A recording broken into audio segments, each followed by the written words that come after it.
আপনার জেলা প্রশাসন এবং বিভাগীয় প্রশাসনের মধ্যে এখনো সরাসরি ফ্যাসিস্টিজমের অনেক কর্মকর্তারাই এখনো বহাল তবিয়তে আছে এবং যারা জেলা প্রশাসনকে প্রপার না দিয়ে বিভিন্নভাবে আপনাকে ডিসগাইড করা হচ্ছে।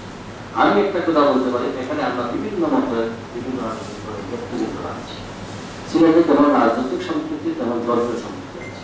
আমরা বড় বড় ঘটনা আমরা একসঙ্গে বসে আমরা নিজেরা আলোচনার ভিতরে এই সিলেটে অনেক বড় বড় সমস্যা হয়েছে আমরা নিজেরা ডেকে বসে শেষ করে দিচ্ছি, কিন্তু আমাদেরকে সেই সুযোগ থেকে গত কয়েকটা জেলা প্রশাসক সাহেব এমন ভাবে করেছেন রাজনৈতিক নেতৃবৃন্দকে জনপ্রতিনিধিকে তুচ্ছ তাচ্ছিল্যভাবে আমাদের সঙ্গে আমরা যেন মনে হচ্ছে যেন আমরা মানে এই সমাজে কাজেই এতে করে হচ্ছে কি আস্তে আস্তে সিলেটের রাজনীতিবিদদের যে পত্রিকায় লিস্ট আসলো, এটা ওই যে কতজনের নাম আসছে তারা না, এটা আসলে পুরো রাজনীতিবিদ যারা আছে আমরা প্রত্যেকের রক্তকরণ হচ্ছে।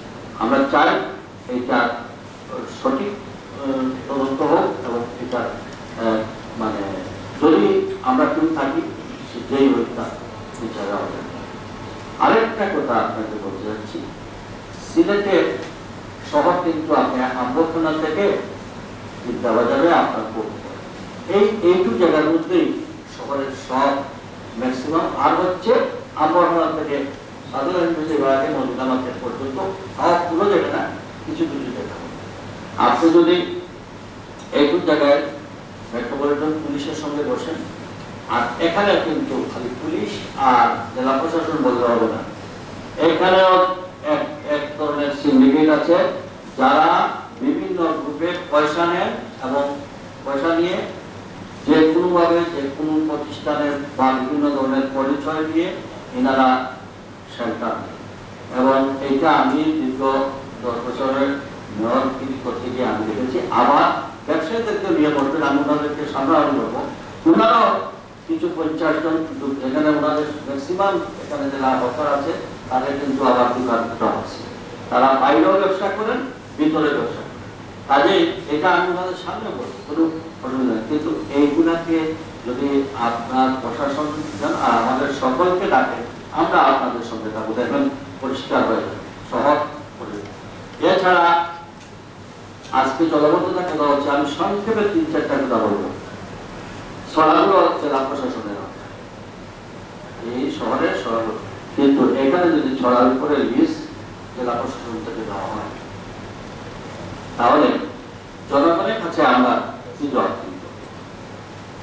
জনগণ বলবে যে আমার ঘর আপনি ভেঙে দিচ্ছেন, কিন্তু সরকার জেলা প্রশাসন এখানে লিস্ট দিয়ে বসে আছেন, তখন আমরা যারা কাজ করতে যাই আমাদের একটা প্রশ্নবিদ্ধ।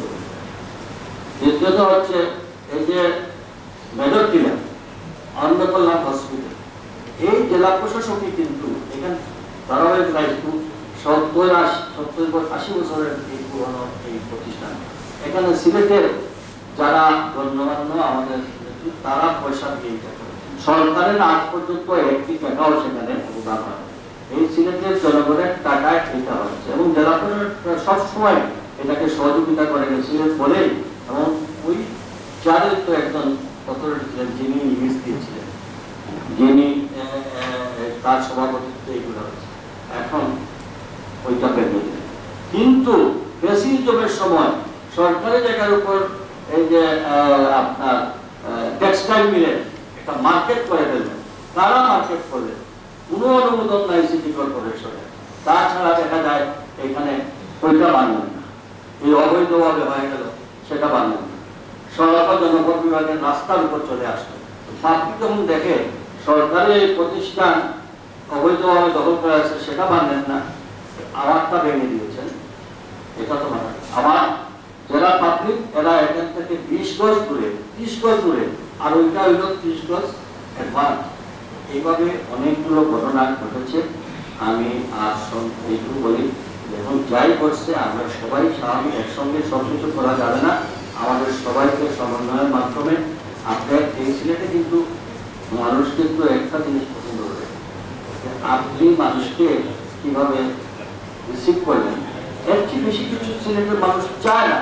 সিলেটের মানুষ এখানে দেখবেন আপনি শক্তভাবে আপনার ভিত্তিতে আপনি কাজ করেন, জনগণ আপনার সঙ্গে আগে এগিয়ে আসবে। আর যদি আপনারা সিলেটের যদি আপনি যেভাবে আগ্রহ আছে, এর জন্য আমি আজকে ইন্টারেস্ট নিতে পারছি যে আপনার মধ্যে একটা আগ্রহ আছে সিলেটে কাজ করার। আপনার এই আগ্রহের সঙ্গে আমরা যারা এখানে জনপ্রতিনিধি আছি, রাজনীতিবিদ আছি, আমরা আপনাকে সর্বোত্তম সহযোগিতা করি। তার মধ্যে আমাদের এখানে প্রশাসন, আজকে আমরা দুঃখ হচ্ছে এই সিলেটের জেলা প্রশাসন আমাদের সঙ্গে সবচেয়ে বেশি কাছাকাছি ছিল। আমরা দীর্ঘ জীবনে জেলা প্রশাসন আহ্বান করছে পুলিশের সঙ্গে শ্রমিকের বাইরে রয়েছে, এলাকা ভিত্তিক সমন্বয় জেলা প্রশাসন দেখছেন, আমরা জেলা প্রশাসনের পক্ষে এটা শেষ করে সেটা অন্য জেলায় করা। তো যাই হোক, আমি আপনার সুস্বাস্থ্য কামনা করি এবং প্রশাসনে আপনি যেটা বলছেন এই ইতিমধ্যেই বলার প্রয়োজন নেই। আপনার আগমনের ব্যাপার নিয়ে আমি বলতে চাচ্ছি যে আপনার প্রশাসনের যেসব উপজেলা পর্যায়েও এর একটা আবহাওয়া ইতিমধ্যে সৃষ্টি হয়েছে। দোয়া করি আপনি